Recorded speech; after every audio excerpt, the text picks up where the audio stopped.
గోదావరి తీరాన ఉన్న ఒక మారుమూల పల్లెటూరు. చీకటి పడిన వేళ ఆకాశానికి చిల్లులు పడినట్లుగా ఏకదాటిగా కురుస్తున్న కుంభవృష్టి. ఊరి శివార్లలో ఒక చిన్న పాత పెంకుటిల్లు. ఆ ఇంట్లో మినుకుమినుకుమంటున్న లాంతరు వెలుతురులో ఒక ఒంటరి మహిళ. ఆమె పేరు సీతమ్మ. వయసు పైబడిన ఆ మహిళ ఒంటరిగా ఆ ఇంట్లో కాలం వెళ్లదీస్తుంది. బయట ఉరుములు మెరుపులు. సరిగ్గా అదే సమయానికి తలుపు మీద పెద్దగా అలికిడి.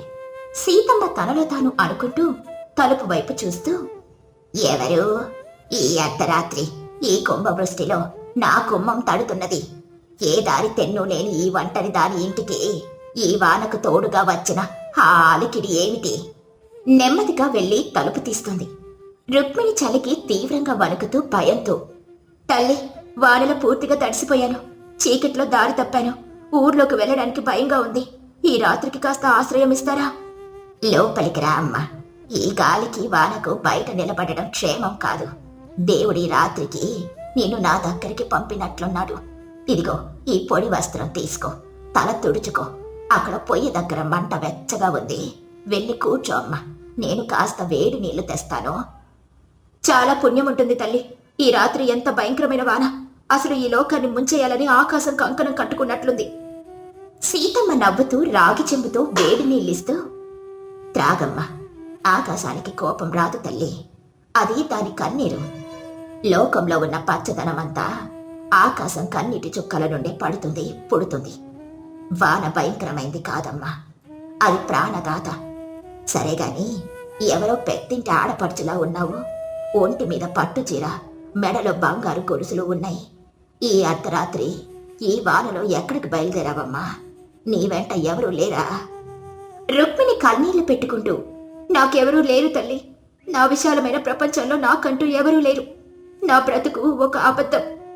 ఎవరూ లేకపోవడం ఏంటమ్మా? నిన్ను చూస్తే నిండు సుమంగలిలా ఉన్నావు. నుదుటిన కుంకుమ, చేతికి గాజులు పదిలంగా ఉన్నాయి. ఆవేశంలో మాట్లాడుతున్నట్లున్నావులే. మనిషి ఆవేశంలో ఉన్నప్పుడు ప్రపంచమంతా శూన్యంగానే కనిపిస్తుంది. అసలేం జరిగింది? నా భర్త, ఆయనకు నా బాధలు పట్టవు. మేము వివాహం చేసుకుని 10 ఏళ్ళవుతుంది. మాది వ్యవసాయ కుటుంబం. కానీ ఏనాడు మా ఇంట్లో సిరులు పండిన పాపాన పోలేదు. రాత్రింబవళ్ళు కష్టపడతాం కానీ కడుపు నిండా తిన్న రోజులే తక్కువ. ఈ పేదరికం, ఈ కష్టాలు నేను భరించలేకపోతున్నాను. ఈరోజు సాయంత్రం ఇంట్లో పూట గడవడానికి గింజలు లేవు. ఆ బాధలో నేను 2 మాటలు అన్నాను. ఆయన నన్ను అర్థం చేసుకోకుండా ఎదురు నా మీదే కోపగించుకున్నాడు. ఆ కోపంలో ఇల్లు వదిలి వచ్చేశాను. ఎక్కడికి వెళ్లాలో తెలియదు. నా పుట్టింటికి వెళ్తుంటే ఇలా ఈ గాలిలో వానలో నడుస్తూ దారి తప్పాను. సీతమ్మ దీర్ఘంగా నిట్టూరుస్తూ, ఆవేశమమ్మా, అంతా ఆవేశం. నువ్వు ఇల్లు వదిలి వచ్చినంత మాత్రాన పేదరికం పోతుందా? లేక నీ భర్త మీద ఉన్న కోపం తగ్గుతుందా? మనిషి జీవితంలో కష్టాలు రావడం సహజం. కానీ ఆ కష్టాలకు భయపడి పారిపోవడం పరిష్కారం కాదమ్మా. మరేం చేయమంటారు తల్లి? రోజు ఆ దరిద్రంతో పోరాడలేక నా ప్రాణాలు పోతున్నాయి. ఆయనకేమో ఆ మట్టి మీద ఉన్న ప్రేమ నా మీద లేదు. రోజంతా ఆ పొలంలోనే ఉంటాడు. ఇంట్లో నాకెంత కష్టంగా ఉందో కన్నెత్తి కూడా చూడడు. ఇలాంటి జీవితం ఎందుకు? ఇలాంటి జీవితం ఎందుకంటే అందులోనే ఒక మధురమైన బంధం దాగుంది కాబట్టి. నీకు ఈ వాన చూస్తే భయం వేసింది కదా. కానీ నాకు ఈ వాన చూస్తే నా భర్త జ్ఞాపకం వస్తుంది. నాకంటూ ఈ లోకంలో ఎవ్వరూ లేరమ్మా. నా భర్త రామయ్య చనిపోయి 25 ఏళ్ళవుతుంది. అప్పటి నుండి ఈ పెంకుటింట్లో, ఈ ఊరి చివర నేను ఒంటరిగానే బ్రతుకుతాను. రుక్మిణి ఆశ్చర్యంగా, 25 ఏళ్ళు ఒంటరిగా ఉన్నారా? మీకు భయం వేయలేదా తల్లి? పగలంతా ఎలాగోలా గడిచిపోతుంది కానీ రాత్రిపూట ఈ ఒంటరితనం మిమ్మల్ని భయపెట్టలేదా? ఒంటరితనం ఒక వరం అమ్మా. మొదట కొన్ని రోజులు, నెలలు, సంవత్సరాలు చాలా నరకం అనుభవించానులే. ఆయన లేని ఇల్లు వల్లకాడ్లా అనిపించేది. కానీ రోజులు గడిచే కొద్దీ నాకు అర్థమైందేమిటంటే, ఆయన నన్ను వదిలి వెళ్ళలేదు. ఈ ఇంట్లో ప్రతి మూల, ఈ పొలంలో ప్రతి మట్టి పెళ్లలో ఆయన శ్వాస నిండుంది. నేను ఒంటరిదాన్ని కాదులే. ప్రకృతికి నాకు మధ్య ఆయన ఒక అదృశ్యవంతంలాగా నిలిచాడు. మీ మాటలు నాకు అర్థం కావడం లేదు కానీ తల్లి, ఆయన చనిపోయాక మీరు పుట్టింటికి ఎందుకు వెళ్ళలేదు? ఈ కష్టాలన్నీ ఎందుకు భరించారు? ఎందుకంటే ఏ కష్టాల్లోనే ఆయన పంచుకున్న సుఖం ఉంది. నా భర్త కూడా అచ్చ నీ భర్తలాగానే మట్టిని నమ్ముకున్న మనిషి. ఆయనకు పగలు రాత్రి తేడాలే లేదు. పొలంలోనే పడి ఉండేవాడు. ఒకసారి ఇలాగే కుంభవృష్టి కురిసింది. వారం రోజుల పాటు ఎడతెరపి లేకుండా వాన పంట అంతా నీటి పాలయ్యిందిలే. కళ్ళెదుటే మా కష్టమంతా కొట్టుకుపోతుంటే ఆయన కన్నీరు మున్నీరుగా ఏడ్చాడు.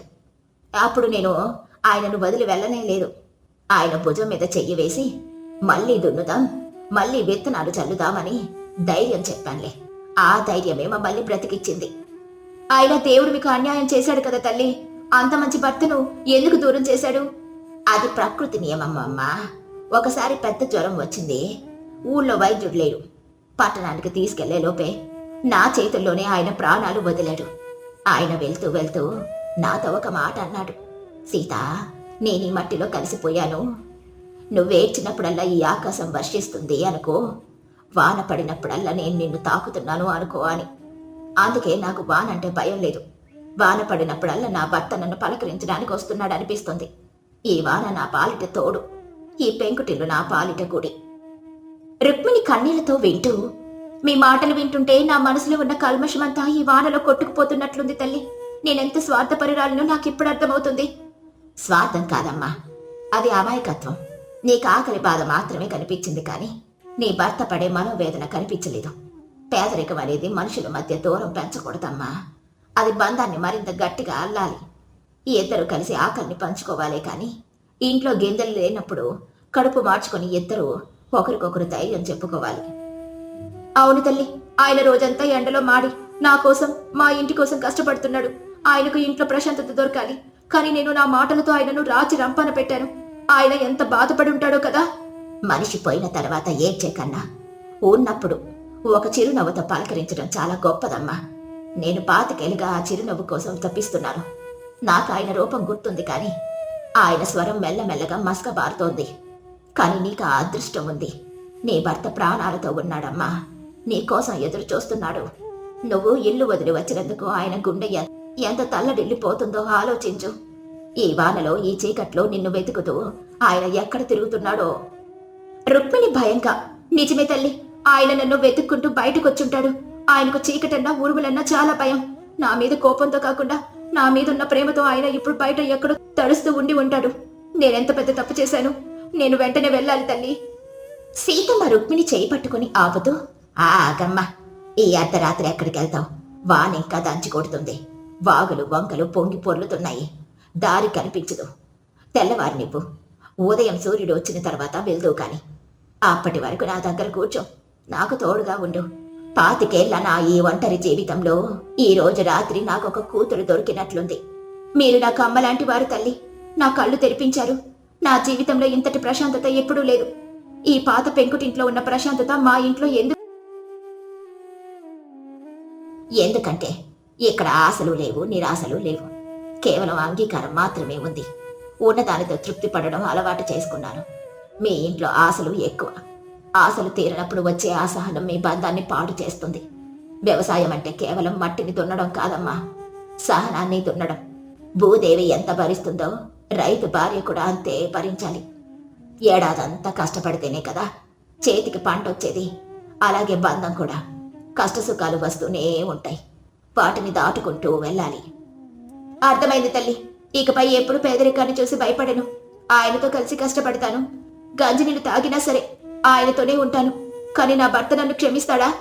భార్య భర్తల మధ్య క్షమాపణలుండవమ్మా. కేవలం అవగాహన మాత్రమే ఉంటుంది. నువ్వెళ్ళి ఆయన ముందు నిలబడితే చాలు. ఆయన కోపం ఆవిరైపోతుంది. ఈ రాత్రికి ప్రశాంతంగా నిద్రపో. ఈ వాన శబ్దాన్ని విను. ఇది భయపెట్టే శబ్దం కాదు, బతుకు మీద ఆశను పెంచే శబ్దం. ఇద్దరు మౌనంగా పొయ్యి దగ్గర కూర్చుంటారు. వాన శబ్దం మెల్లగా తగ్గుముఖం పడుతుంది. ఉదయం అవ్వగానే ఆకాశం నిర్మలంగా మారుతుంది. కిటికీలో నుండి సూర్యకిరణాలు లోపలికొస్తాయి. రుక్మిణి తలుపు తీసుకుని బయటకు అడుగు పెట్టకపోయే సమయానికి బురదలో తడిసి ఆందోళనగా పరిగెత్తుకుంటూ ఒక యువకుడు ఆ గుడిసె వైపు వస్తాడు. అతడే రుక్మిణి భర్త. మాధవ్ ఆపసోపాలు పడుతూ రుక్మిణిని చూసి ప్రాణం లేచొచ్చినట్లుగా, రుక్మిణి, దేవుడి దయవల్ల ఇక్కడే ఉన్నావా? రాత్రంతా నీ కోసం వెతకని చోటు లేదు. ఆ కుంభవృష్టిలో వాగులు పొంగి పొర్లుతున్నాయి. నువ్వేమయ్యావోనని నా గుండె ఆగిపోయినంత పనైంది. నన్ను క్షమించు రుక్మిణి. నా కష్టం మీద ఉన్న కోపాన్ని నీ మీద చూపించాను. రుక్మిణి కన్నీళ్లతో మాధవ్ వైపు వెళ్ళి, లేదు మాధవ్, తప్పు నాది. మీరు పొలంలో ఎండనక వాననక పడుతున్న కష్టం చూడకుండా ఇంట్లో లేమిని చూసి మిమ్మల్ని నిందించాను. ఈ ఒక్క రాత్రి నా కళ్ళు తెరిపించింది.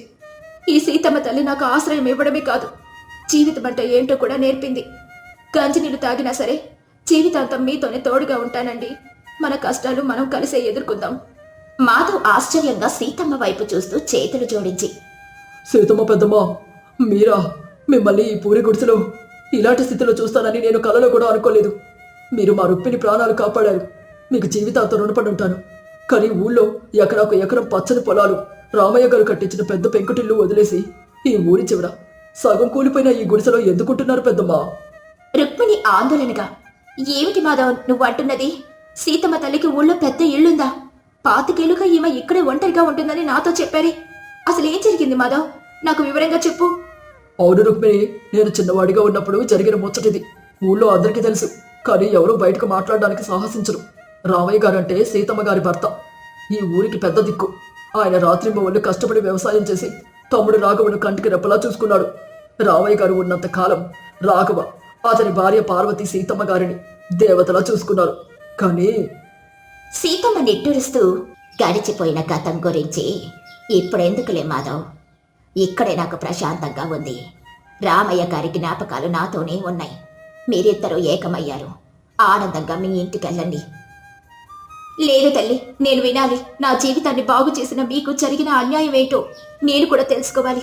చెప్పు మాధవ్, తర్వాత ఏమైంది? రామయ్య గారు ఆకస్మికంగా జ్వరంతో చనిపోయారు. ఆయన కళ్ళు మూసిన 10వ రోజే రాఘవ పార్వతి తమ అసలు రంగు బయట పెట్టారు. రామయ్య గారికి వ్యాపారంలో అప్పులున్నాయని, ఆ అప్పులు తీర్చడానికి ఆస్తంతా అమ్మేయాలని ఒక దొంగ పత్రం సృష్టించారు. అమాయకురాలైన సీతమ్మ గారి చేతి వేలి ముద్రలు వేయించుకున్నారు అందరూ. అప్పులు వాళ్ళు ఇంటి మీద పడుతున్నారని భయపెట్టి ఈ పాడుబడిన గుడిసెలోకి పంపించేశారు. ఆస్తి మొత్తం వాళ్ళ పేరున రాయించుకుని రాత్రికి రాత్రి ఆమెను ఆరాధన చేశారు. రుక్మిణి కోపంతో రగిలిపోతూ, ఎంత ఘోరం! సొంత అన్న భార్యను, అది భర్తను కోల్పోయి పుట్టడు దుఃఖంలో ఉన్న ఒక ఆడ కూతుర్ని దగా చేశారా? ఊళ్ళో వాళ్ళు ఎవరూ అడ్డుకోలేదా? ఊరి పెద్ద సుబ్బయ్య గారు ఏమయ్యారు? సుబ్బయ్య గారు న్యాయానికి కట్టుబడతారు. కానీ రాఘవ చాలా తెలివైనవాడు. కాగితాలన్నీ పక్కగా సృష్టించాడు. సీతమ్మ గారు స్వయంగా సుబ్బయ్య గారి ఎదుటే, నాకు ఏ ఆస్తి వద్దు, నా భర్త అప్పులు తీరిపోతే చాలు, ఈ గుడిసె మాత్రం చాలని చెప్పారు. ఆమెకు లోకం తెలీదు. తన మరిది రాఘవ మీద నమ్మకంతో అలా చెప్పింది. ఆ తర్వాత నిజం తెలిసినా ఆమె ఎవరిని పల్లెత్తి మాట అనలేదు. తన కర్మ అని ఇక్కడే ఉండిపోయింది. లేదు, ఇది కర్మ కాదు, కపటం. ధర్మం గెలవాలి. సీతమ్మ తల్లి లాంటి పుణ్యాత్మురాలికి అన్యాయం జరిగితే పైనున్న దేవుడు కూడా క్షమించడు. మాధవ్, మనం ఇప్పుడే సుబ్బయ్య గారి దగ్గరికి వెళ్దాం. ఆ రాఘవను పార్వతిని కూడా అక్కడికి పిలిపించండి. ఈ రోజు దీనికి ఒక ముగింపు పడాలి. పదండి, ఊర్లో ఉన్న రచ్చబండ దగ్గరికి వెళ్ళి దీనిని తేల్చుదాం. సీతమ్మ ఆందోళనగా, వద్దు రుక్మిణి, ఆస్తులు అంతస్తులు మనుషుల మధ్య దూరాన్ని పెంచుతాయే తప్ప బంధాలను నిలపలేవు. వాళ్ళు నా సొంత మనుషులు. వాళ్ళని రచ్చకెక్కిస్తే నా రామయ్య గారి ఆత్మ క్షోభిస్తుంది. నాకు ఈ ప్రశాంతత చాలు తల్లి. లేదు తల్లి, దొంగను దొంగ అని చెప్పకపోతే ధర్మానికి కూడా మకిలి అంటుకుంటుంది. మీరు వాళ్ళని క్షమించి ఉండొచ్చేమో, కానీ వాళ్ళు చేసిన తప్పు వాళ్ళకు తెలియాలి. వాళ్ళు పశ్చాత్తపడాలి. అప్పుడే వాళ్ళ జన్మకు సార్థకత. నన్ను అడ్డుకోకండి. ఇది నీ కూతురిగా నేను అడుగుతున్న హక్కు. సీతమ్మ మౌనంగా ఉండిపోతుంది. మాధవ్ వెంటనే వెళ్లి ఊరి పెద్ద సుబ్బయ్యను, మరిది రాఘవను, అతని భార్య పార్వతిని ఊరి మధ్యలో ఉన్న రచ్చబండ దగ్గరికి తీసుకొనొస్తాడు. ఊరి జనం కూడా అక్కడే చేరుతారు. రుక్మిణి సీతమ్మను పట్టుకొని నెమ్మదిగా రచ్చబండ దగ్గరికి తీసుకొనొస్తుంది. సుబ్బయ్య గారు గంభీరంగా కూర్చునున్నారు. రాఘవ పార్వతి ముఖాల్లో అయోమయం, కాస్త భయం కనిపిస్తున్నాయి. సుబ్బయ్య గంభీరంగా, ఏంటి మాధవ్, ఈ ఉదయాన్నే ఇలా రచ్చబండ దగ్గర పిలిపించావు? సీతమ్మ గారు కూడా వచ్చారు. అసలు ఏం జరిగింది? అయ్యో, నేను పిలవలేదు. నా భార్య రుక్మిణి పిలిపించింది. సీతమ్మ గారికి జరిగిన పాత అన్యాయం గురించి ఆమె మిమ్మల్ని కొన్ని ప్రశ్నలు అడగాలనుకుంటుంది. రాఘవ కోపంగా ముందుకొచ్చి, ఏంటడిగేది? ఊళ్ళో ఎవరికో ఏదో జరిగితే ఈ అడగడం ఏమిటి? సీతమ్మ వదలకు మేము ఎలాంటి అన్యాయమూ చేయలేదు. అన్నయ్య చేసిన అప్పులు తీర్చడానికి ఆస్తులు అమ్మాం. పత్రాలన్నీ మీ దగ్గరే ఉన్నాయి కదా సుబ్బయ్య గారు. పార్వతి వెటకారంగా, అయినా ఈ రుక్మిణికి ఏమైందని? నిన్న రాత్రి మొగుడితో దెబ్బలాడి ఇల్లు వదిలిపోయిందని విన్నాము. బుద్ధిగా కాపురం చేసుకోకుండా మా ఇంటి వ్యవహారాలు తలదురుస్తుందేమిటట. అక్కకు మేము నెలకు ఒకసారి బియ్యం పంపిస్తూనే ఉన్నాం. ఇంకా ఏం కావాలట? రుక్మిణి ధైర్యంగా ముందుకు నిలబడి, నిజమే పార్వతమ్మ గారు, నేను నిన్న రాత్రి ఆవేశంలో ఇల్లు వదిలి వచ్చాను. కానీ సీతమ్మ తల్లి గుడిసెలో ఆశ్రయం పొందిన తర్వాతే నాకు కుటుంబ బంధాల విలువ తెలిసింది. మీరు పంపే 4 సేర్ల బియ్యం ఆమెకు ప్రాణం పోయడం లేదు. మీ అన్నయ్య రామయ్య గారు ఆమె గుడిసెలో వదిలిపెట్టిన జ్ఞాపకాలు ఆమెను బ్రతికిస్తున్నాయి. అయితే మేమేం చేయమంటావు? ఆమె కర్మ కొద్దీ ఆ అన్నయ్య త్వరగా పోయాడు, అప్పులు మిగిల్చాడు. మేం మాత్రం ఏం చేస్తాం? రా నాయనా, నీ గుండెల్లో ఉన్నాడు మీ నాయన. ఆ గుడిసే నాకు స్వర్గంతో సమానం. నన్ను ప్రశాంతంగా వదిలేయండి. రాఘవ కన్నీళ్ళు ఆపుకోలేక ఒక్కసారిగా సీతమ్మ పాదాల మీద పడిపోయి, వదినా, నన్ను క్షమించొదినా. నేను పాపాత్ముడిని. ఈ పాడు డబ్బు మీద ఆశతో కళ్ళు మూసుకుపోయాయి. నన్ను కన్నదాలిలా పెంచిన నిన్ను దగా చేశారు. అన్నయ్య పోయిన బాధలో ఉన్న నీ చేత బలవంతంగా పత్రాలు రాయించుకున్నారు. అవును, ఇవి దొంగ పత్రాలే. ఆ అప్పులన్నీ అబద్ధమే. ఆ అన్నయ్య మన కోసం ఎంతో ఆస్తిని సంపాదించాడు, కానీ దాన్ని మొత్తం నా ఒక్కడికే కావాలని అనుకున్నాను. పార్వతి కన్నీరు మున్నీరుగా ఏడుస్తూ సీతమ్మ కాళ్ళు పట్టుకొని, నన్ను కూడా క్షమించక్క. ఆడదాన్నయ్యుండి కూడా నీ కష్టం చూడలేకపోయాను. నీ నగలన్నీ కూడా నేను తీసుకున్నాను. ఈ 10 ఏళ్లలో ఒక్కరోజు కూడా ప్రశాంతంగా నిద్రపోలేదక్క. ఆ పెద్ద ఇంట్లో ఎన్ని సుఖాలున్నా ఏదో భయం నన్ను వెంటాడుతూనే ఉండేది. నువ్వు మాకు ద్రోహం చేయలేదు, మేమే నీకు ద్రోహం చేశాం. ఈ రుక్మిణి చెప్పేదాకా మా కళ్ళు తెరుచుకోలేదు. సుబ్బయ్య గంభీరమైన స్వరంతో, చూసావా రాఘవ, పాపం ఎప్పటికైనా పండుతుంది. ఈరోజు ఒక బయట పిల్లొచ్చి మీ తప్పును మీ కళ్ళకు కట్టినట్లుగా చూపించింది. ఆస్తులు కాగితాల మీద రాసుకుంటే సొంతం కావు, గుండెల్లో ధర్మం ఉంటేనే సొంతం అవుతాయి. సీతమ్మ గారికి జరిగిన అన్యాయాన్ని ఇప్పుడు మీరు ఎలా సరిదిద్దుతారు? సుబ్బయ్య గారు, నా తప్పు నేను తెలుసుకున్నాను. ఇక నాకు ఈ కాగితాలతో పని లేదు. ఈ రోజు ఆస్తి అంతా వదిన పేరు మీద రాసేస్తాను. వదిన, నువ్వు తిరిగి మా ఇంటికి వచ్చేయాలి. నిన్ను ఆ గుడిసెలో ఉంచి నేను నా ఇంట్లో ఉండలేను. దయచేసి నన్ను క్షమించి ఇంటికి రా వదినా. అవునక్క, నా చేతులతో నీకు రోజు వండి పెడతాను. ఆ ఇంటికి నువ్వే మహాలక్ష్మివి, దయచేసి కాదరకక్క. సీతమ్మ రాఘవను పార్వతిని పైకి లేపి వాళ్ళ కన్నీళ్లు తుడుస్తూ, పిచ్చాళ్ళారా, మీ మీద నాకెప్పుడు కోపం లేదు. మీరు అడగాలే కాని నా ఆస్తి మొత్తం మీకే ఇచ్చేదాన్ని. దానికి దొంగ పత్రాలు అవసరం లేదు రాఘవ. మీరు పశ్చాత్తాపడ్డారు, నాకది చాలు. నా రామయ్య తమ్ముడు అన్యాయస్తుడిగా మిగిలిపోలేదన్న సంతోషం నాకు చాలు బాబు. అయితే ఇంటికి వచ్చే వదినా, నువ్వు వస్తేనే మా పాపానికి ప్రాయశ్చిత్తం. సీతమ్మ చిరునవ్వుతో, లేదమ్మా పార్వతి, నేను ఆ గుడిసె వదిలి రాలేను. ఆ పాత పెంకుటిల్లు నా రామయ్య నాకిచ్చిన గుడి. అక్కడ ప్రతి మూలలో ఆయన అడుగుజాడలున్నాయి. ఆ వాన వస్తే వచ్చే మట్టి వాసనలో నా భర్త శ్వాస ఉంది. మీరు సుఖంగా ఆ ఇంట్లో ఉండండి. పండుగలకు పబ్బాలకు వస్తూ ఉండండి. నేనిక్కడే ఆనందంగా ఉంటాను. ఆస్తి పత్రాలు మీరు చింపేయొద్దులే, అవి మీ దగ్గరే ఉంచుకోండి. నా ఆశీర్వాదం ఎప్పుడూ మీకుంటుంది. రుక్మిణి ఆనందంతో కన్నీళ్లు పంచుకుంటూ, మీ మనసు ఎంత గొప్పది తల్లి. మీకు ఎవరూ లేరు అనుకున్నాను, కానీ ఈ ఊరంతా మీ సొంతమే. పగను ప్రేమతో ఎలా గెలవాలో ఈ రోజు మీరు అందరికీ నేర్పించారు. అవును పెద్దమ్మ, మీరు మా అందరికీ ఆదర్శం. నేను కూడా నా కష్టాలను చిరునవ్వుతో ఎదుర్కోవాలని మీ నుండి నేర్చుకున్నాను. పద రుక్మిణి, మనం కూడా మన ఇంటికి వెళ్దాం. కొత్త జీవితాన్ని మొదలు పెడదాం. రచ్చబండ దగ్గర ఉన్న ఊరి జనమంతా సీతమ్మ గొప్పతనానికి చేతులెత్తి నమస్కరించారు. సుబ్బయ్య గారు కూడా ఆమె త్యాగానికి ఆశ్చర్యపోయారు. రాఘవ పార్వతుల మనసులో ఉన్న కల్మషమంతా కన్నీటి రూపంలో కరిగిపోయింది. రుక్మిణి మాధవ్ సంతోషంగా తమ ఇంటి దారి పట్టారు. సీతమ్మ తన చేతికర్ర సాయంతో నెమ్మదిగా నడుచుకుంటూ తన పాత గుడిసె వైపు సాగిపోయింది. వర్షం వెలిసిన ఆ పల్లెటూరి వాతావరణంలో స్వచ్ఛత ఎంతగా నిండి ఉందో మనుషుల మనసుల్లో కూడా అంతే స్వచ్ఛత నిండుంది. ద్వేషాన్ని, స్వార్థాన్ని ప్రేమ మరియు సహనంతో జయించొచ్చని ఆ మారుమూల పల్లెటూరి చరిత్రలో ఒక మధురమైన జానపద కథగా నిలిచిపోయింది. తలుపు నెమ్మదిగా మూసుకుంటుంది. సీతమ్మ తన నిశ్శబ్దంలోకి, తన భర్త జ్ఞాపకాల తీపిలోకి మళ్లీ ప్రయాణమవుతుంది. కష్టాలను సహనంతో జయించాలనే గొప్ప సత్యం ఆ పల్లెటూరి మట్టిలో ఎప్పటికీ నిలిచిపోతుంది. ఊరి పెద్ద కాపు పాపయ్య గారి ఇంటి ముంగిట పెద్ద పందిరి వేశారు. మరుసటి రోజు ఊరి పండుగ. అందరికీ పలహారాలు, భోజనాల ఏర్పాట్ల గురించి పాపయ్య, ఆయన భార్య లక్ష్మి మరియు ఊరి ఆవిడ పార్వతి మాట్లాడుకుంటూ ఉన్నారు. లక్ష్మి, పండుగకు అన్ని ఏర్పాట్లు పూర్తయ్యాయా? చుట్టుపక్కల ఊర్ల నుండి చాలా మంది పెద్దలు వస్తున్నారు. ఏ లోటు రాకూడదు సుమా. పరువు ప్రతిష్ఠల వ్యవహారం ఇది. అంతా సిద్ధం చేశామండి.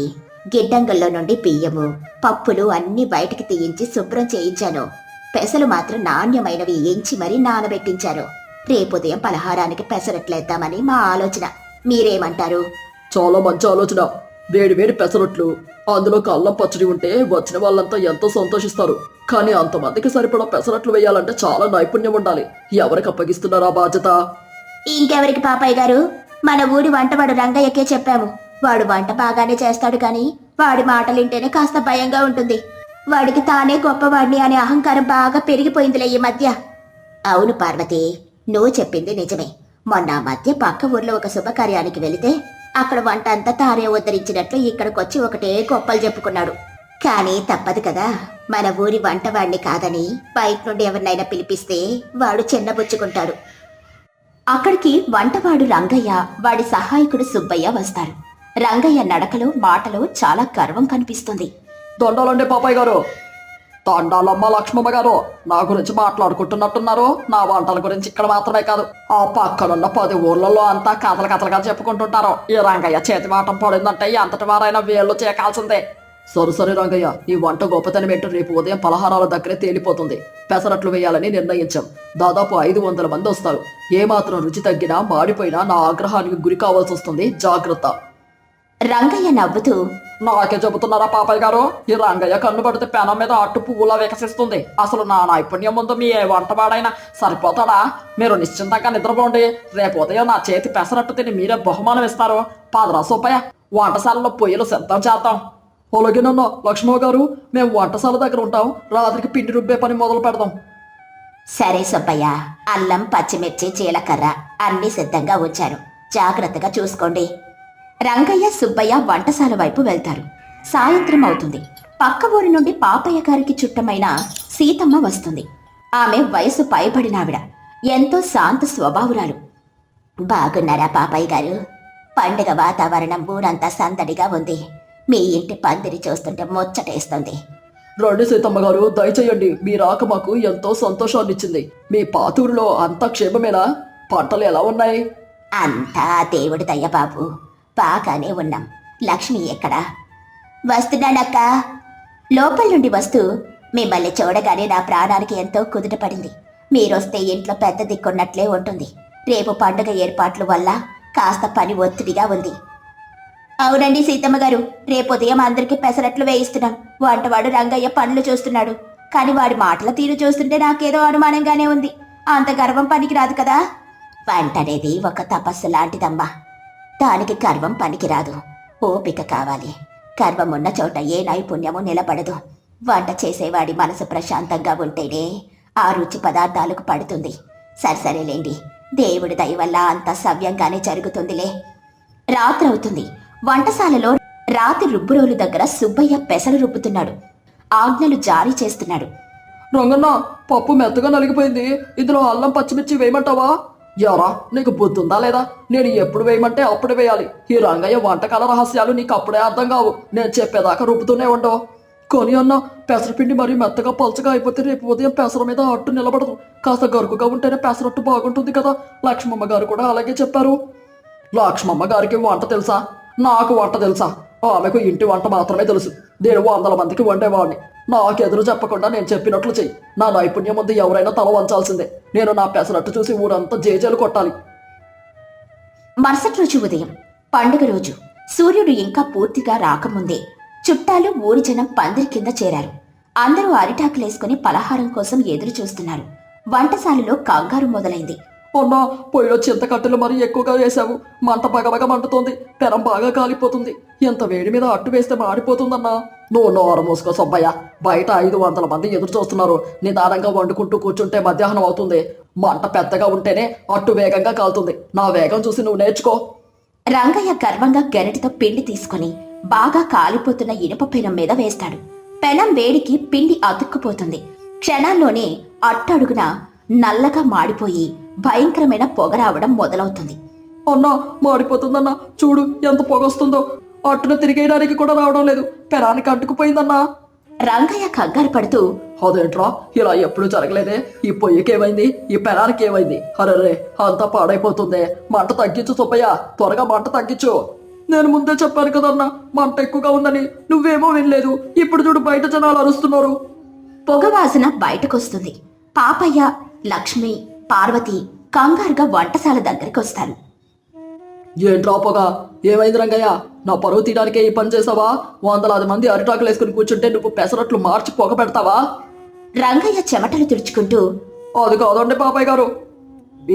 ఏమో పెనం అస్సలు సహకరించుకోలేదో, పిండి వేసానో లేదో అలా మాడిపోతుంది. నా తప్పేం లేదు, ఆ పిండిలో ఏదో లోపం ఉంది. పిండిలో లోపం ఉండటం ఏమిట్రా? నా చేతులతో స్వయంగా ఏరిన పెసలవి. నీ చేతగానితనాన్ని కప్పిపుచ్చుకోవడానికి అబద్ధాలు ఆడతావా? ఇప్పుడు ఎలాగండి? వచ్చిన వాళ్ళందరికీ ఏం సమాధానం చెప్పాలి? మన పరువు పోయినట్లేనా? వీడి గర్వమే ఈ ఇల్లు కాలుస్తోంది లక్ష్మమ్మ. వీడికి మొదటి నుండి పొగరెక్కువే. ఇప్పుడు సమయం మించిపోతుంది. అందరూ ఆకలితో ఉన్నారు. ఏం చెయ్యాలో పాలుపోవడం లేదు. రంగయ్య తలదించుకుని నిలబడతాడు. వాడికేం చెయ్యాలో అర్థం కాదు. చేతులు వణుకుతున్నాయి. అహంకారమంతా ఆవిరైపోయింది. ఆ సమయంలో అక్కడికి సీతమ్మ ప్రశాంతంగా నడుచుకుంటూ వస్తుంది. ఏమిటమ్మా లక్ష్మి ఈ కంగారు? వంటశాల వైపు నుండి పొగొస్తుంటే ఏమైందోనని చూద్దామని వచ్చానులే. చూడండి సీతమ్మ గారు, ఈ గర్విష్టి వంటగారు చేసిన పని మొత్తం పిండంతా పాడు చేశాడు. పెనం మీద అట్లు మాడిపోతున్నాయి. జనాలు బయట ఎదురు చూస్తున్నారు. నా పరువు గంగలో కలిసినట్లే. కంగారు పడకండి పాపయ్య గారు. ప్రతి సమస్యకు ఒక పరిష్కారం ఉంటుంది. నాయన సుబ్బయ్య, ముందు ఆ పొయ్యిలో ఉన్న పెద్ద కట్టెలు బయటికి తీయి. అలాగేనమ్మా. మంట ఎప్పుడు మన ఆధీనంలో ఉండాలి, కానీ అది మనల్ని శాసించకూడదు. రంగయ్య, ఇటు చూడు. పెసరట్టు అనేది చాలా సున్నితమై, దానికి పెద్ద మంట అస్సలు పనికిరాదు. నీ గర్వంలాగే ఆ మంట కూడా హద్దు మీరింది. అందుకే ఈ అనర్థం. రంగయ్య ఏడుపు మొహంతో, నన్ను క్షమించండి సీతమ్మ గారు, నా అహంకారం వల్ల ఇదంతా జరిగింది. వేగంగా చేసి అందరితో శభాష్ అనిపించుకుందామని పెద్ద మంట పెట్టాను. ఇప్పుడు ఈ మాడిపోయిన పెనాన్ని ఎలా బాగు చేయాలో నాకైతే తెలియడం లేదు. దయచేసి మీరే ఏదో ఒకటి చేసి పాపయ్య గారి పరువు కాపాడండి. సరే సరే, నువ్వు పక్కకి నిలబడు. సుబ్బయ్య, ఒక బట్ట తీసుకొని ఆ పెనం మీదున్న మాడిన అట్టును గట్టిగా రుద్ది తీసేయి. ఆ తర్వాత కాస్త బూడిద తీసుకుని పెనం మీద చల్లి గట్టిగా తుడువు. అలాగేనమ్మా. సీతమ్మ చెప్పినట్లే పెనాన్ని శుభ్రం చేస్తాడు. ఇప్పుడు ఒక ఉల్లిపాయను సగానికి కోసి దానికి కాస్త నూనె రాసి పెనమంతా రుద్దు. ఇలా చేయడం వల్ల పెనానికున్న అదనపు వేడి తగ్గి పిండి అతుక్కోకుండా ఉంటుంది. అబ్బా, ఎంత అద్భుతమైన కిటుకు చెప్పారండి సీతమ్మ గారు. నాకైతే ఇలాంటివి ఏమీ తెలీదు. వంట అనేది ఒక కళ అమ్మాయి. అది అనుభవంతో ఓర్పుతో వస్తుంది. సుబ్బయ్య, ఇప్పుడు మంటను చాలా నిదానంగా ఉంచు. అడుగున సన్నని సెగ మాత్రమే తగలాలి. లక్ష్మి, ఆ పిండి గిన్నె ఇవ్వమ్మా. లక్ష్మి పిండి గిన్నెను సీతమ్మకిస్తుంది. సీతమ్మ ఎంతో ప్రశాంతంగా ఒక గరిటెడు పిండి తీసుకుని సరైన వేడి ఉన్న పెనం మీద నిదానంగా గుండ్రంగా పోస్తుంది. పిండి అస్సలు అతుక్కోలేదు. నెమ్మదిగా సన్నని మంట మీద అట్టు వేగడం మొదలవుతుంది. అద్భుతమైన సువాసన వంటశాలంతా వ్యాపించింది. అన్నా రంగన్నా, చూడు, అసలు మాడనే లేదు. ఎర్రగా బంగారు రంగులో కాలుతుంది. చూస్తున్నాడ్రా సుబ్బయ్య, ఆవిడ చేతిలో ఏదో మాయ ఉంది. నా అహంకారం నా కళ్ళను మూసేసింది. నైపుణ్యం అంటే ఆర్భాటం చేయడం కాదు, ఇలా ప్రశాంతంగా అదృష్టం సృష్టించడం అని నాకిప్పుడు అర్థమవుతుంది. సీతమ్మ నెమ్మదిగా అట్టును తిరిగేస్తుంది. అది కరకరలాడుతూ వేగుతోంది. దాన్ని తీసి ఒక కంచెలో పెడుతుంది. పాపయ్య గారు, ముందు మీరు ఈ పెసరట్టు రుచి చూసి ఎలా ఉందో చెప్పండి. ఆ తర్వాత బయటున్న వారికి పంపే ఏర్పాటు చేద్దాం. పాపయ్య ఆ పెసరట్టులో కొద్దిగా అల్లం పచ్చడి కలుపుకొని తింటాడు. ఆయన ముఖంలో అంతులేని ఆనందం కనిపిస్తుంది. అద్భుతం, మహా అద్భుతం సీతమ్మ గారు. నా జీవితంలో ఇంత రుచికరమైన పెసరట్టు నేను ఎన్నడూ తినలేదు. పైన కరకరలాడుతూ లోపల మెత్తగా. అసలు దీని రుచి వర్ణించడానికి మాటలు చాలడం లేదు. మీరు ఈ రోజు మా పరువు నిలబెట్టారు. అవునక్క, ఈ రోజు మీరు సరైన సమయానికి ఆ దేవుళ్ళ వచ్చి మమ్మల్ని ఆదుకున్నారు.